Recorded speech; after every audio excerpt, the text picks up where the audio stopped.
I was invited to give you a taste of a typical law school classroom experience here today, and I thought I would take advantage of this opportunity to do something that's been on my mind for a while. To stand up and to proudly say, God bless America, God bless the Bill of Rights, and thank God for the Fifth Amendment. I'm not ashamed to say I'm proud of the Fifth Amendment, and I'm proud to admit on camera and on the internet that I will never talk to any police officer under any circumstances, with all due respect, sir. I'm doing something really extraordinary here today, something you'll almost never see another law professor do as long as you live. I'm really putting myself on the spot here. This was my idea. By my invitation, I have given up half of my time, approximately. I'm giving equal time and the last word to an expert who really knows something about what I'll be talking about. So I'm opening myself up to the possibility that he will contradict me. I was a criminal defense attorney when I was in private practice. So I want to make sure, in fairness to you, if I'm misleading you or giving you a slanted or one-sided presentation, you'll be able to get the last word from somebody else. I'm sure he'll have a lot to teach all of us, including myself. The Fifth Amendment to the United States Constitution provides, no person shall be compelled in any criminal case to be a witness against himself. And this unfortunate amendment has gotten a bad rap in recent times, much of it tragically and unnecessarily through, as you may have heard, the headlines. There was a recent Regent Law School graduate who was in all the news for a couple of weeks. She was an outstanding former student of mine, and she really got quite a lot of undeserved flack for the fact that she chose to exercise her right to remain silent when the Senate wanted to ask her certain questions that arguably might have tended to incriminate her. All of the world was aghast. The Christian community in particular looked at this and said, how could a Christian do such a thing? How could a Christian take the Fifth Amendment? And I said, you go, girlfriend. I do the same thing. I'll do it every time. And I want to talk to you about why that's true, but first a quick listening test. Let me read to you something that was taken out of the newspaper this morning, and I want you to listen to it closely. And I'm giving you a heads up. I'm warning you in advance, which is not fair to you.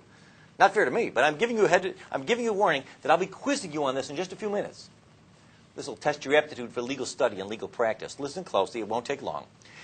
Last night, agents of the Norfolk Police Department found 3 victims of an apparent murder dead in an apartment in the East Ocean View area. The apparent victims of a gangland-style slaying, and possibly the victims of gang-related violence. The police are investigating this as a possible murder and suicide, but right now suspect that the 3 were all killed by the same individual. No suspects have yet been identified in the slaying, but veteran police detective George Brook has confirmed that police are following up on evidence pointing to the possible involvement of an off-duty naval officer as the perpetrator. The bodies, which were found by the apartment manager at about 8 o'clock in the morning, appear to have been slain sometime earlier in the same evening, probably sometime between midnight and 2 o'clock in the morning. That's it. Those are all the facts I'll ask you to remember, and it won't be for very long either. Let's see how well you do. I'll be quizzing you in just a few minutes. Now, here's the easiest question you'll ever get from a client in all the days of your life. Question, hey, the police are here. They want to talk to me. What should I do? Well, I could give you my answer to that question in case you haven't already guessed it, but why don't we go to a real expert? Justice Robert Jackson, a prosecutor's prosecutor. Like me, he began his private practice in Buffalo, New York, years before I did. And after that, he served as general counsel for the Bureau of Internal Revenue, the U.S. Department of Treasury, the Security and Exchange Commission, Assistant U.S. Attorney General for the Tax Division, later the Solicitor General and the Attorney General of the United States, and then the Chief U.S. Prosecutor for the Nuremberg trials. That's an impressive resume. Years later, when he was a justice on the Supreme Court, Justice Jackson stated, quote, any lawyer worth his salt, today we would say his or her, will tell the suspect, his client, in no uncertain terms to make no statement to the police under any circumstances. There's the title of my talk. I'm here to explain to you the surprising and somewhat counterintuitive and admittedly unlikely reasons why Justice Jackson was right. I'm reminded of this because I'm amazed. We're all amazed by the frequency with which we see newspaper articles coming out all the time from people who really ought to know better, who say, well, I'll talk to the police. I mean, after all, I'm a senator. I'm O.J. Simpson. I'm an experienced, highly polished individual. I've got a lot of experience with public relations, even criminal defense attorneys. There was a local news story here in the Virginia Pilot just a couple of months ago about an experienced criminal defense lawyer who ended up getting convicted of criminal assault because he talked to the police. He was accused of having assaulted another attorney in the hallway. There were no other witnesses to this. A woman said that he grabbed her by the throat during an argument over a case. He denied it. At trial, it was his word against hers. He said, I did not even touch her. But unfortunately for him, when the police had approached him earlier and said, would you be willing to answer some questions? He said, sure, why not? I'm an attorney. I'm a criminal defense attorney. I'm savvy. I'm sophisticated. I've got oratorical prowess. I'm accustomed to dealing with the police, by all means. And then there was a conversation that was not recorded. When the case went to trial, it was no longer his word against hers, because when he testified at trial, I never touched her. The officer took her to the stand and testified, well, when I met with him, he said he did put his hand on her throat, but just as a joke. Then he had to take the stand again and say, that's not true. I never said that. I never admitted to you that now it's his word against two people. Who's telling the truth? We'll never know for sure. But he was found guilty. Now, here's part of the problem. The heart of the problem, as Justice Breyer on the U.S. Supreme Court explained in 1998, is, quote, the complexity of modern federal criminal law codified in several thousand sections of the United States Code and the virtually infinite variety of factual circumstances that might trigger an investigation into a possible violation of the law make it difficult for anyone to know in advance just when a particular set of statements might later appear to a prosecutor to be relevant to some investigation. One expert on criminal law recently noted that estimates of the current size of the body of federal criminal law vary, although it has been reported that the Congressional Research Service can no longer even count the current number of federal crimes. That's right, even the federal government has lost count. These laws are scattered over all 50 pages of the U.S. Code, encompassing roughly 27,000 pages. Worse yet, these statutes often incorporate by reference to the provisions of administrative regulations. Estimates of how many such regulations exist are even less well settled, although the ABA thinks there may be nearly 10,000. Here's one of those 10,000 federal criminal statutes on the book that you probably never heard about. It's called the Lacey Act. 16 U.S.C. Section 3370 says it's a federal offense for any person to import, export, transport, sell, receive, acquire, or purchase any fish or wildlife or plant taken, possessed, transported, or sold in the violation of any law, treaty, or regulation of the United States or any Indian tribal law or any state or any foreign law. People have been convicted in federal court for violating this statute because they brought back a bony fish from Honduras, not knowing that Honduran law, not American, but Honduran law, forbade the possession of the bony fish. People have been convicted under this law because they were found in possession of what's called a short lobster, a lobster that's under a certain size. Some states forbid you from possessing a lobster if he's under a certain length. It doesn't matter if he's dead or alive. It doesn't matter if you killed it or if he died of natural causes. It doesn't even matter if you acted in self-defense. Did you know that? Did you know it can be a federal offense to be in possession of a lobster? Admit it. Raise your hand if you did not know that. There's the problem. And that's only one of 10,000 different ways. You know, the government gets pretty upset when people like me instruct the client, people like me and Justice Jackson. Don't talk to the police, don't answer any questions. But, you know, they can't have it both ways. You people, you've got 10,000 different ways of convicting us. Good for you, but, you know, with the bitter comes to the sweet, with the good comes to the bad. That's 10,000 different ways my client might unknowingly implicate himself in some sort of a criminal transaction. One of the reasons I decided to give this talk, I recently received a phone call from a former student of mine, a regional law school graduate, who may be watching this online. We're putting it on the internet. And he told me, hey, I've been approached by the Internal Revenue Service. They want to ask me a couple of questions. They ask if I'd be willing to. But they say that I'm not a suspect. And I know in my heart I don't think I've done anything wrong in violation of the Internal Revenue Service provisions. Lord have mercy. There's no man on earth, there's no woman in this country who can honestly say with complete confidence, I know I have never violated any provision of the Internal Revenue Code. He said, but they say I'm not a suspect, and I know I've done nothing wrong. It's okay if I talk to him? I said, no, you tell them you will not talk to them without immunity. I explained to him why that was true, and he never heard from them again. Okay, why you should never talk to the police. Let me just spell it out for you. Let me make it plain to all of you. These are the top 10 reasons. I shouldn't really lie to you. I don't really have 10. I don't have time for 10, but I've got time for 8, and that'll be close enough. Number 1, and this really ought to be good enough. Contrary to what you laymen instinctively and naturally suppose, it cannot help. There is no way it can help you. Plenty of folks think that it can, and they're always wrong. You cannot talk your way out of getting arrested. Officer Brook, you've interviewed thousands of criminal suspects. Have you ever, how many times in your experience, have you approached someone, asked if you could ask him some questions because prior to the interview you had some evidence pointing to his possible guilt? And because of the extraordinary persuasiveness and eloquence with which he articulated his innocence, you said, oh, sorry, never mind. Bad call, my bad, I won't. And he talked you out of arresting him. You know the answer to that. Never. Never. It never happens. I've often asked other criminal defense attorneys, in all of your experience, have you ever once had a case where you looked back in hindsight and said, thank God my client talked to the police? They laugh at me. They laugh at me. They say, you've got to be kidding me. You cannot help you. You can't talk your way out of getting arrested. And contrary to what you might suppose if you never studied the rules of evidence, what you tell the police, even if it's exculpatory, cannot be used to help you at trial. Because it's what we call hearsay. Under the rules of evidence, specifically Rule 801D2A, if you want to look it up, Everything you tell the police, as the saying goes, can and will be used against you, but it cannot be used for you. From time to time, I've known attorneys who tried to call to the stand a police officer and say, "Officer, would you tell the jury what my client told you because what my client told him is actually good for my case? If you tried that at trial, the prosecutor will object to that as hearsay, and the judge will agree. The police will not be allowed, at your request, to tell the jury what your client told him, no matter how good it may be for your case. It cannot help." And that ought to be good enough reason. That ought to be reason enough to keep your mouth shut. But if you're not persuaded, let me go talk about a couple of others. Number two, obviously one of the most obvious. If your client is guilty, as many of them are, but even if he's not, even if he's innocent, he may well admit his guilt with no benefit in return. Now, of course, many of you are thinking to yourself, well, what's so wrong about that? I mean, shouldn't guilty people be confessing? Confession's good for the soul. It's good for law enforcement. It's good for the prisons. Yes, sure, all those things are true. And like the rest of you, if I or anyone close to me is ever the victim of some sort of a serious crime, I hope they get the right guy. I hope they convict him. I hope they put him away. We all feel that way. Hey, but what's the rush, friends? You don't got to admit your guilt the first time they come by to meet with you. In federal court, 86% of all defendants plead guilty at some point before trial. If your client is guilty and really ought to punish and really ought to have go through some sort of a cleansing act of contrition and fess up and admit his guilt, there'll be plenty of time to do that. They almost always do. No need to rush, no need to tell the police something. Wait and see if perhaps your client can work out some sort of an arrangement where maybe he'll make some sort of compensation to the alleged victim, or maybe he'll be able to get some sort of a discount in his sentence. And he'll be treated fairly then, like everybody else who had the benefit of a good lawyer who said, please do not talk to the police. And don't forget, by the way, even if your client only admits things that the police already knew, you might think, well, what harm can it do? He says he wants to talk to the police. All he wants to do is admit that he was there, but the cops know that he was there. All right, go ahead and tell him. Well, how can it hurt? It might hurt if the police officer becomes transferred to Minnesota, or deceased, or injured, or comatose, or cannot be located by the time of trial. The case will be dismissed if there's no confession. But if your client admits two things, that confession is freely admissible against him and can be a basis for getting him convicted all by himself. Senator Larry Craig can explain all of this to you. The Innocence Project of the United States has confirmed that in more than 25% of all the cases where an innocent man was convicted and then later released from prison after he was exonerated by DNA evidence, in more than a quarter of those cases, these innocent people we know to be innocent, made incriminating statements, delivered outright confessions, or pled guilty.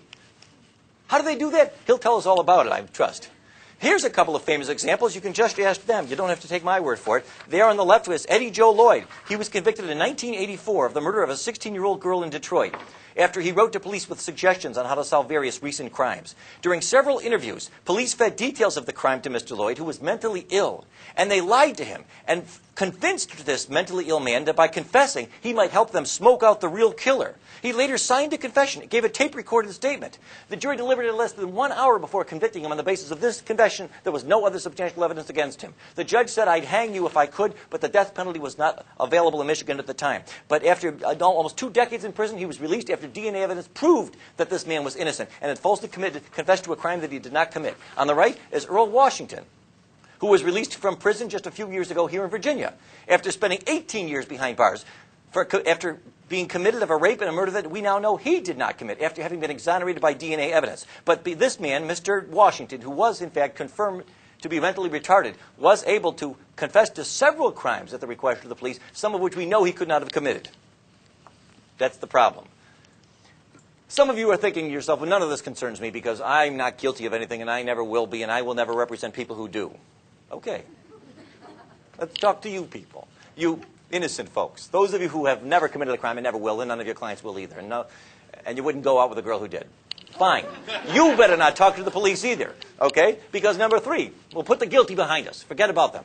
Let's talk about innocent people. Number 3, even if your client is innocent and he denies his guilt and almost entirely tells the truth, odds are good he will easily get carried away and tell some little lie or make some little mistake that will hang him.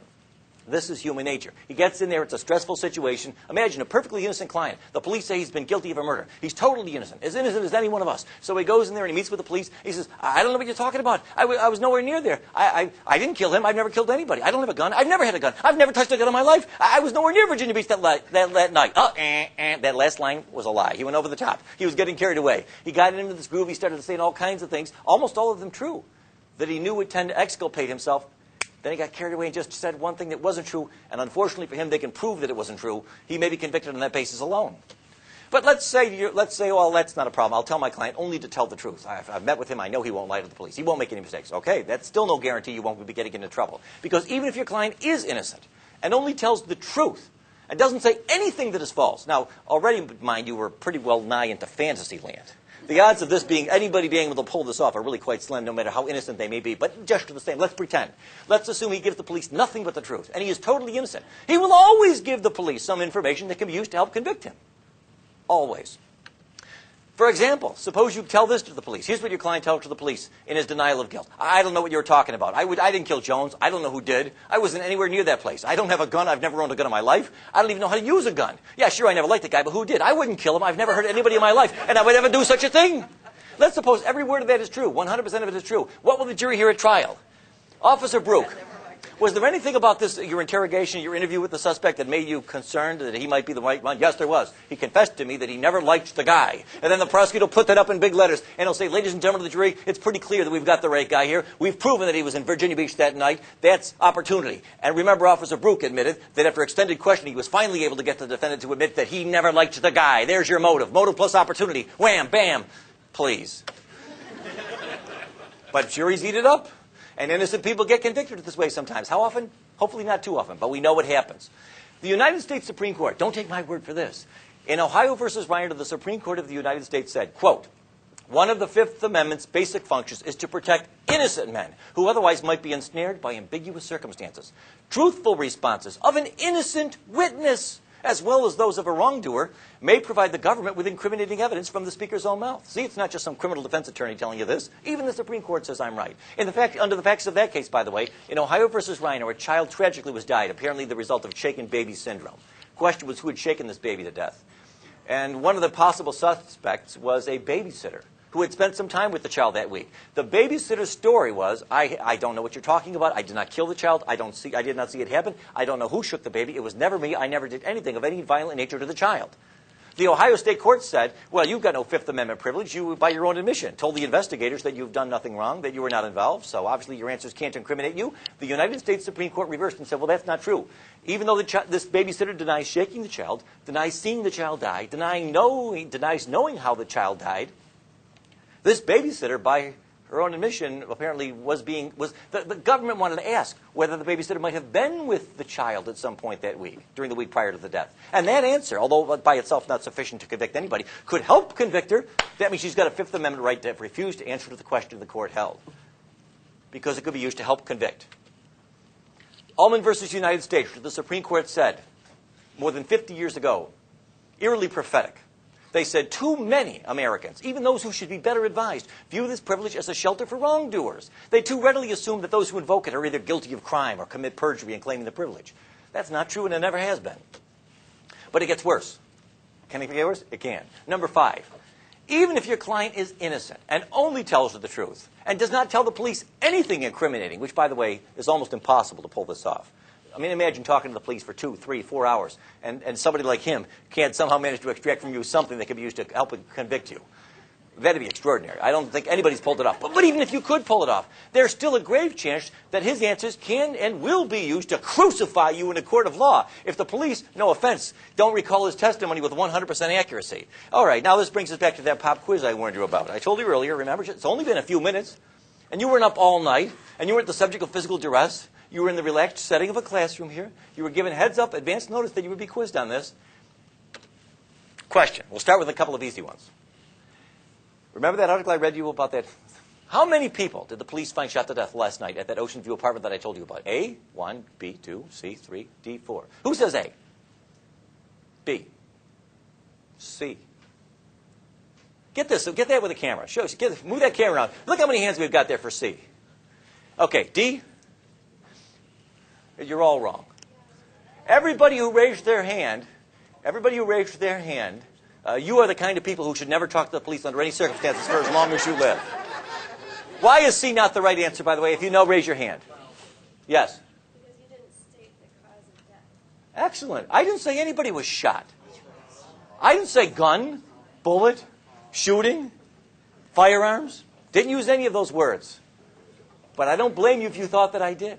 This is the way the human mind works. We hear things. We fill in details. I said gangland-style slaying. That may or may not imply something, but it doesn't mean that anybody was shot. And that's the problem. You see, even if your client is innocent and only tells the truth and doesn't tell them anything incriminating, and his statement is videotaped, his answers can be used to crucify him. You might say, wait, how can that happen? I insisted, in my insistence, I called the police and I said, look, if you want to talk to my client, you can talk to him, but only if you videotape the whole thing. I don't want there to be any debate between the two of you over what happened. Okay, we'll videotape the whole thing. If the police don't recall their questions with 100% accuracy, he'll be convicted on that statement alone. For example, suppose a man goes to the police, they say, we're investigating a possible murder, a shooting. And the guy says, quote, I don't know who killed Jones, Officer Brook, with all due respect. It wasn't me. I've never touched or fired a gun in my life. How can that help incriminate this man? How could that possibly be used against this man to help convict him? You would think it's inconceivable. But it's as easy as pie. All the officer has to do is read this statement to the jury, and then the prosecutor says, Officer Brook, was there anything about that statement that confused you or surprised you? Yes, there was, he says, in a moment of sinister, high drama in the courtroom. And what was that? And then Officer Brook turns to the jurors and he says, I never said anything about a shooting. I said we were investigating a murder. He was the one who brought up a gun. Then you turn to your client, and your client says, that's not true, that's not true. I remember he was the one, or one of the cops. I was with them for 3 hours. One of them in the car said something about, they said they had a witness that I was the shooter. Okay, I'll put you on the stand. And then your client testifies, no, they did tell me shooting. They mentioned it before I said anything about a gun. They brought it up first. And then the police said, that's not true. And now what? It's your word against theirs? For what? You're gambling with your client's life. And police officers can very easily make a mistake like that, just as so many of you did just a few minutes ago, about whether you recalled having heard me say something about somebody actually being shot. Police make mistakes, innocently, inadvertently, unintentionally. Any statement, no matter how exculpatory it may seem on its face, can be used to crucify you all by itself if the police are either willing to lie, not likely, or if they just have an innocent misrecollection of the details as to what they did and did not tell you before you told them what you said. All of these, by the way, all of these problems disappear if you take Justice Jackson's advice and say, thank you very much, officer, but no thanks. How about this one? Here we go. Now, here's the most surprising of all. I've saved the most surprising one for last. Let's suppose you've got the following scenario. Your client's thinking about talking to the police. He says, I've got nothing to hide. They think that I killed somebody in Virginia Beach last night. Well, this is what your client tells you in confidence. I don't know who robbed that store. It wasn't me. In fact, I've got a pretty good alibi. I wasn't even in Virginia Beach that night, last night. I was 4 hours away visiting my mother in the Outer Banks. Unfortunately, no, I did not pay for gas with a credit card. I used cash, and so I've got no witnesses that can prove I was there except my word, and of course, Mama, for what that's worth, which is nothing. So your client says, so the police want to talk to me, and I want to seem cooperative, so what I'll do is I'll tell them that I was in the Outer Banks last night. Now, there's nothing on its face incriminating about any of that. Let's assume, by the way, that you believe with all your doubt. You've given your client a polygraph exam. You've known him for years. You've been going to the same Bible study for 30 years. You know beyond a shadow of a doubt that he's telling you the truth. And he's not admitting anything. He's not admitting motive. He's not admitting opportunity. He's not admitting that he was there. How on earth could this come back to haunt us? How on earth could this come back to be used against us? Be honest. Raise your hand if you really think the answer to that question is, I can't see how it could possibly be used against me. You're afraid I'll call on you, right? I won't call on you. Well, you're wrong. You're dead wrong. You're always wrong. Everything you say, every time you talk to the police, you will regret it. You see, the problem is, here it is. This is the last point. I think it's almost, even if your client is innocent and only tells the truth and doesn't tell the police anything incriminating, and the entire interview, questions and answers are videotaped, even his truthful answers can be helped to use crucify even an innocent man. If the police, through no fault of theirs, end up in the possession of any evidence, even mistaken and unreliable evidence, that anything your client told them was false, even if in fact it was true. Again, going back to this example from a moment ago. Let's suppose I go ahead and I meet with the police. I think I got nothing to hide. I tell them I was in the Outer Banks last night, officer. How can that be used to convict me? By itself, it cannot. It cannot help at all by itself. But what if I later find out, to my horror, after I put my cards on the table, that they've got a witness, a girl that I went to high school with, an unimpeachable witness. We've never been enemies. She'd have no reason to lie. She swears she thinks she saw me in Virginia Beach last night, a couple of blocks away from that store, about an hour before it was robbed. Now, her testimony by itself isn't going to help the prosecutor. Hell, if she's all they've got, I'll get this case thrown out before trial. But if, like an idiot, I talked to the police and I told them the truth, I told them I was in the Outer Banks, and now, lo and behold, tragically, it turns out they've got a witness, a false, mistaken, confused, but sincere and credible witness who could testify that I was here at Virginia Beach. Now they're likely to get a conviction. Because what they'll do, I've just turned this cop and this woman into the government star witnesses. They'll put Officer Brook on to testify about how my client lied to him about being in the Outer Banks. And then They'll put on this girl who otherwise would have not even helped with their case at all, who will testify, no, that's not true. That was a lie. I saw Mr. Duane's client here in Virginia an hour before the robbery, not so far from the store. By herself, she would not have helped the government in any significant way. But what I have just done, you see, is given them the other part of the puzzle. And now I'm doomed. Just ask them. I close with this example. Here we have a couple of recent celebrity examples of why it is that even people who admit nothing always end up denying it. They always end up regretting it. On the left, we have Martha Stewart. She was the subject of an extensive government investigation that was looking into the possibility that she was guilty of violations of certain federal laws, securities laws, fraud kinds of things. They couldn't pin that on her, but they were able to get a conviction because she denied it. Talking to the police and later to some of the shareholders, she said, no, it's not true. I was not guilty. So they charged her with lying to federal investigators.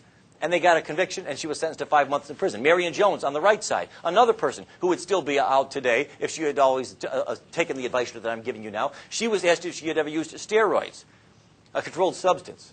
And instead of taking the fifth, she said, no, I never took steroids when I won those Olympic gold medals. Later on, it turned out that she was lying. She worked out a deal. She pled guilty. She admitted that she was lying. And she, over her strenuous, tear-filled objection, even though she has 2 young children, was just recently sentenced to prison for 6 months. The guy who sold her the steroids, the pusher, he got only 4 months. But she got 6 months because she lied to the police and said that she did not do it. You see the problem. Michael Vick, who recently pled guilty, as you know, to these charges with respect to the operation of this dog combat sort of operation at his home. At sentencing, like many other criminal defendants, even though he eventually pled guilty at sentencing, one of the reasons his sentence was a little harder than it might have otherwise been, the judge said, was because when he initially met with the police, he lied to them and said, I didn't do anything. I didn't do it. I don't know what you're talking about. Even guilty people, but not only guilty people, will always end up regretting talking to the police. So, my advice to you, Justice Jackson was right. Any sane, competent lawyer in his right mind will always tell every client under all circumstances, I don't care if you're innocent. I don't care if it's the truth. If it's the truth, great. We'll tell the jury all about it. There'll be time enough to put our cards on the table. But before we get there, I haven't seen yet what the police got. They may have mistaken and confused witnesses who will contradict even the truthful stuff that you say. We have no way to know, no way to predict whether the information that you give them, even if truthful and reliable, will end up unwittingly dispelling our demise. So keep your mouth shut. Don't answer any questions. Let's take the fifth. You'll be glad that you did. God bless America. God bless the Bill of Rights and the geniuses who bequeathed it to us. But now, in fairness, I give equal time, or what's left of equal time, to a police officer who will explain to the extent to which, if any, he agrees or disagrees with anything I've got to say. I have no idea to know what he's going to say, but it'll be interesting. Here, let me give him the microphone. Let's give him a hand. Officer George Brook, the Virginia Beach Police Department.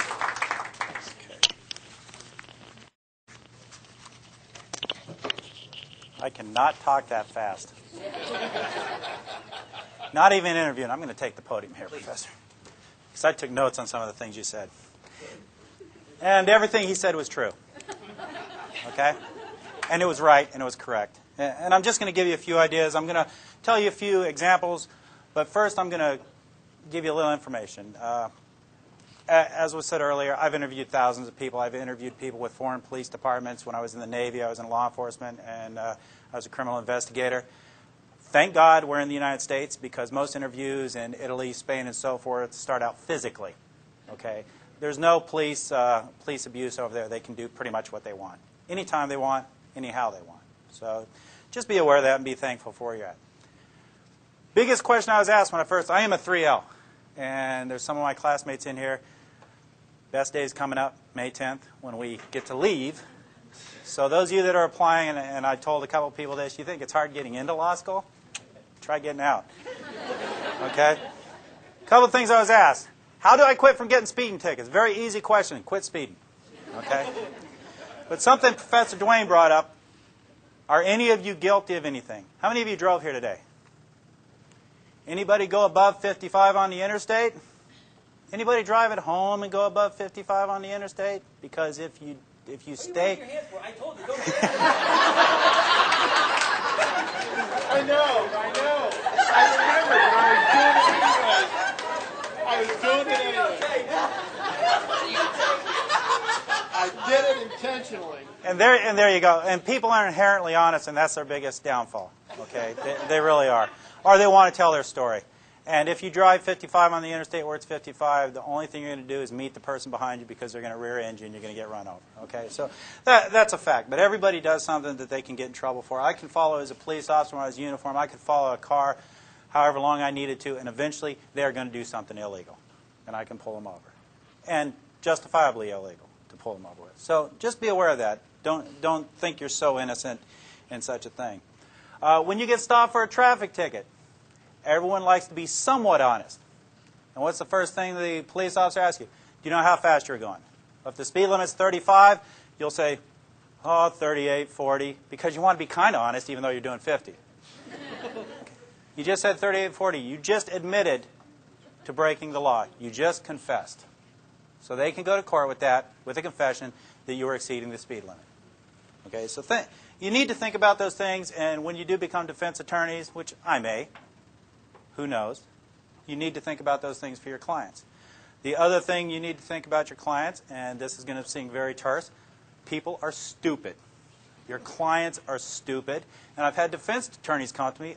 Matter of fact, one on a motion to suppress just Tuesday come up to me and tell me his client was stupid. Okay? They're very straightforward. They do foolish things. They talk to the police. You guys need to be aware of that. Now, in my past, and it wasn't exaggerated, I have interviewed thousands of people. I've arrested and dealt with over 1,000 felonies. Well, actually, more than 1,000 felonies. Probably about 20, or no, about 1,000 felonies, 2,500 misdemeanors. 98% of them conviction rate. 80% of them I don't even have to go to court. Why? Because there's confessions. Because they confess. So these people have no problem. The hardened criminals have no problem talking to the police. People like to tell their story. And they'll sit in that room and think about it. You're picked up by the police. You're in a little room. There's one chair here. There's a desk. There's another chair. What's the thing you want the most right at that point? To get out of that room. To be out of that room. Think the police officer's shift is ending in 15 minutes. Does a police officer want to get out of that room? My overtime rate's $58 an hour. Do I want to get out of that room? I have no problem. I'll stay there for 10 hours. I'll take that $600. Okay, so I have no motivation to want to leave. You do, and that's how we get you to try to talk. I have my job. My job is to develop probable cause, develop a good case. A great case is a case with a confession. Get it to the Commonwealth's attorney so that they can prosecute the case with little, if any, effort. And the Commonwealth attorneys love those cases, the little and any effort, because they come with a stack of files that high in court every day. So they love those cases. That's my job. The defense attorney's job is to hope they get to their client before I do and make sure they don't talk to me, no matter what. Give you an example, and this will go right along with what Professor Dwayne was putting up his examples. I had an interview that went something like this. Were you involved in the burglaries? No, I had nothing to do with them. You didn't have anything to do with them? No. You were in a car with all this stolen stuff in it? You had nothing to do about it? No. You knew it was there? Yeah. Okay, now we got possession of stolen property, felony. Okay? But you had nothing to do with it? No. So what did you need the money for? Well, I had to pay some of my court costs from another thing I got in trouble for. Oh, so he took the money from stealing the stuff. I have enough to charge him now with burglary. Simple as that. Well, did you see the picture on that camera of the house with the Christmas decorations? This is a real case scenario. Yeah, did you go in that house? No, I didn't go into that one. So there's ways around it. There's ways to get around people who try not to talk to you. And again, as Professor Dwayne said, if you wanted to go and say you wanted to go into a boxing match, $100 if you win. You've never boxed before. You have to face somebody who's an Olympic boxer. You're going to lose. You're going to face somebody who's been interviewing people for, in my case, 28 years. You're going to lose, unless you're purely innocent. Now, on the other side of it, I don't want to put anyone that's innocent in jail. But I try not to bring anyone into the interview room that's innocent.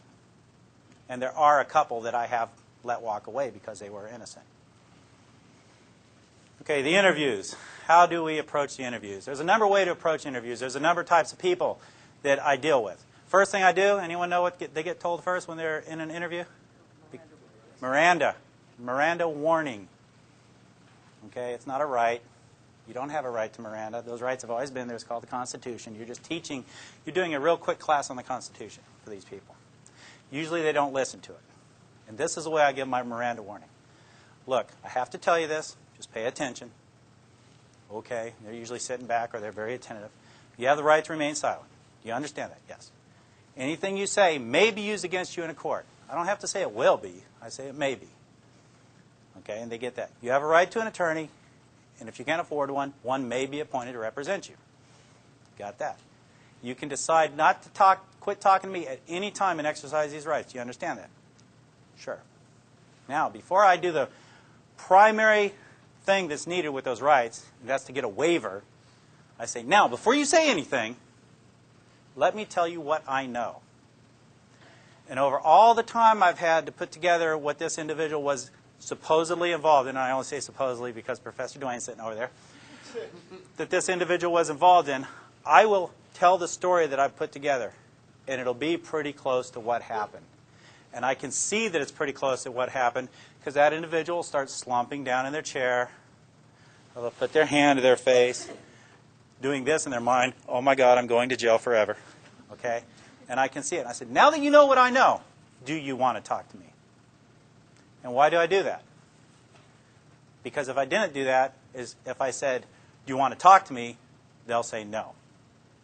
So I give them the time to think about, and then comes the next phrase. Now, before you start talking to me, let me tell you the difference between a lie and a truth.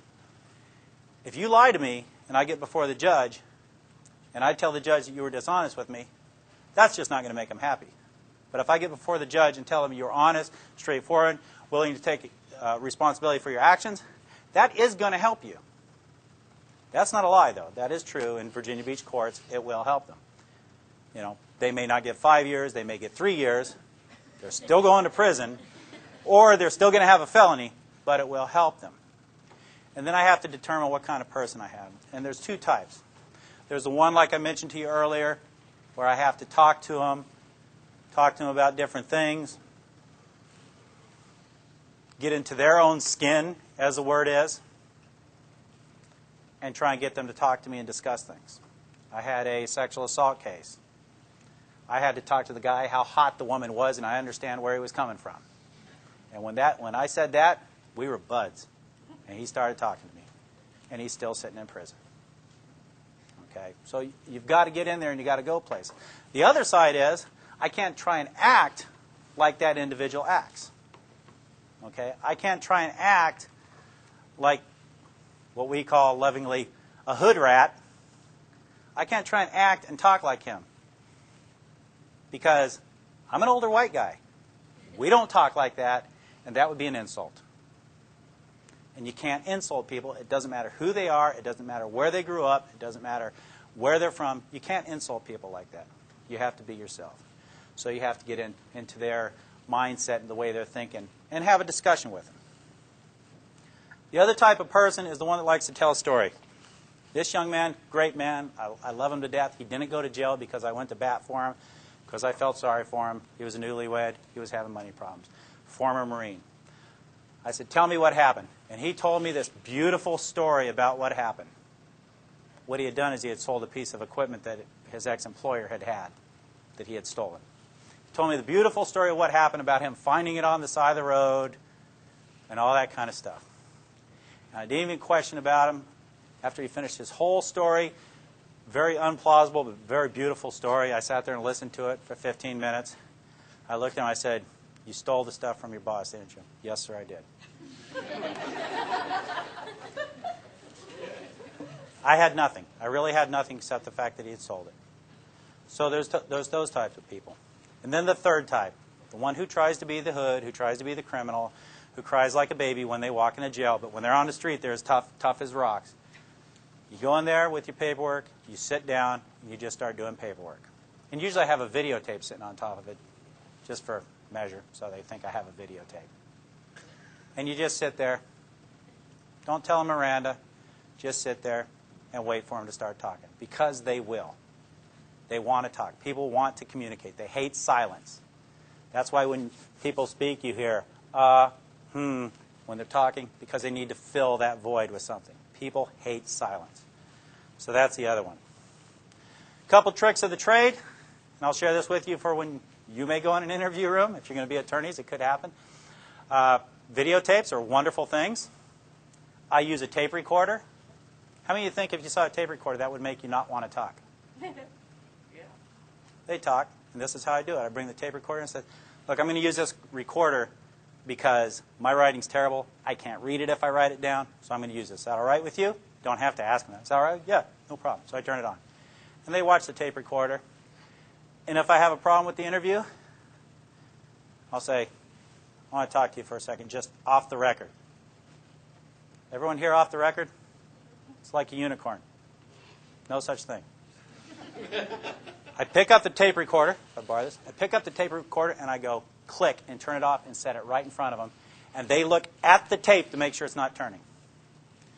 Interview rooms have microphones in them and video cameras. And everything that happens in there is recorded. My tape means nothing because I'm recording it anyways. And then I start talking to them quietly. And they start telling me stuff. And they do something like that, except it's crying. It's more crying. So that's another way. So you see how there's an unlevel playing field here. Even with the most educated individual, there's an unlevel playing field. If you talk to the police, everything's going to be written down. If you get pulled over for a ticket, they give you the ticket, and you pull off. Do you ever see the cop pull off right after you? Usually not. That's because on the back of their ticket, they're writing down everything you said. And it's going to come into court if you go to court. Everything that's said, I write down. Every phone call I make has to have a listening device on it. Is that illegal? How many parties need to know that a phone conversation in Virginia is being recorded? One. Me. I knew it was recorded. I get many, many confessions over the phone.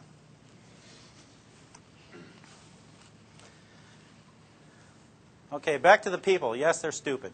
Okay, people are stupid. I had a young man who told me straight up, I'm going to college. I'm going to law school. I'm too smart. You'll never find out what happened. Okay. He was going to Tidewater Community College. The law school of, I suppose. Tidewater Community College.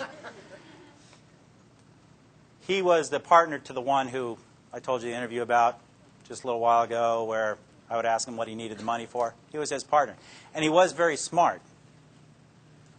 So he thought. He thought he was a very intelligent individual. I ended up arresting him 5 times out of his house. His mother hated me. She liked me the first time. She apologized. She didn't really like me much the second time. It got to the point where she really hated me after that. He's doing 8 years upstate. He's very smart because he decided to tell me how smart he was. And in telling me how smart he was, he let it slip that he doesn't sell stolen stuff to pawn shops. He sells it to flea markets because they do not have to report to the state.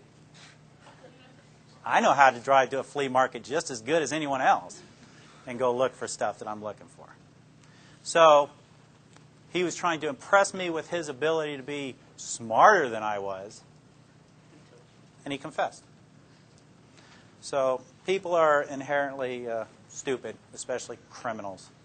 Now, and don't get me wrong, there are some very intelligent criminals out there, and most of them work in really big office buildings and wear suits.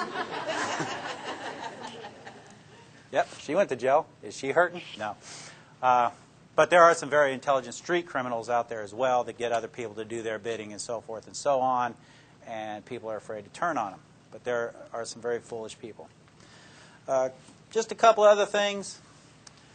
I do a thing usually with younger people, usually between the age of, I try not to deal too much with juveniles, but between the age of 16 and 25, is once they've talked to me. Now, let's back up a little bit. You don't need a recording in court for a statement. As Professor Duane said, it's his word against my word if he was a defendant. Number one, and this is the way it works, and this is the way the real world works, in case you guys haven't been out there, that's outside the windows out there. The jury looks at a defendant sitting next to a defense attorney. That's strike one, because the jury is already looking at that as that being someone who did something that put them in that chair. Number two, they get a uniformed police officer up there. They get someone wearing a suit as a detective up there that is a professional witness. That's strike two. So now they have a professional witness against them. And then if they've confessed and that professional witness is going to sit there and read from his or her notes, the confession, that's strike three. Go get your orange jumpsuit. Do not pass go. Do not collect $200. So they have all those strikes against them. And I know you're innocent till proven guilty, but it's a jury of your peers. And the perception is if you're sitting next to a defense attorney, you have to prove you're innocent. And that's just the perception of a lot of the jury. No matter how many jury instructions they get, they still perceive that person is a hoodlum, is a criminal. And no matter how hard some defense attorneys try to put their clients in suits and have them sit up at the table, if the trial is a long trial, they fall back to their old ways and they start acting and speaking in a way that's not very good for their case.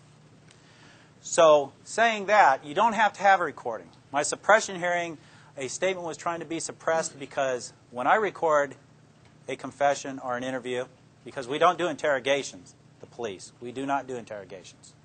That's a bad, mean, Nazi kind of word, okay? We do interviews, okay?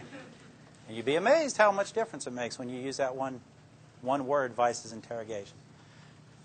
I'll take it off the tape and I'll have my secretary put it to paper. Immediately afterwards, I'll take that tape and I'll scan it over my magnet, throw it in my box so I can use it again. I do not keep the tape. It is not evidence. It's not required to be evidence. It is there. If it's there for the court, it's just extra. You don't have to have that. But it's really good to have. The suppression hearing, he tried to suppress that. After I testified, the defense counsel stood up and says, well, Judge, I really don't have anything to say. And the Judge Canada, said, motion denied. And let's move on and go to court. So you don't have to have recordings. You don't have to have videotapes. The police videotapes, that's just extra. If you got that police officer sitting there testifying, you don't have to have that videotape. You got the guy that was right there to tell you what happened. But it's always nice to have those extra things. And what I do for these young people is I'll say, look, the person who you broke into their house are very upset. They're very angry because you sold their stuff to the pawn shop. Pawn shop stuff, sold them. They don't get their stuff back. They're very angry.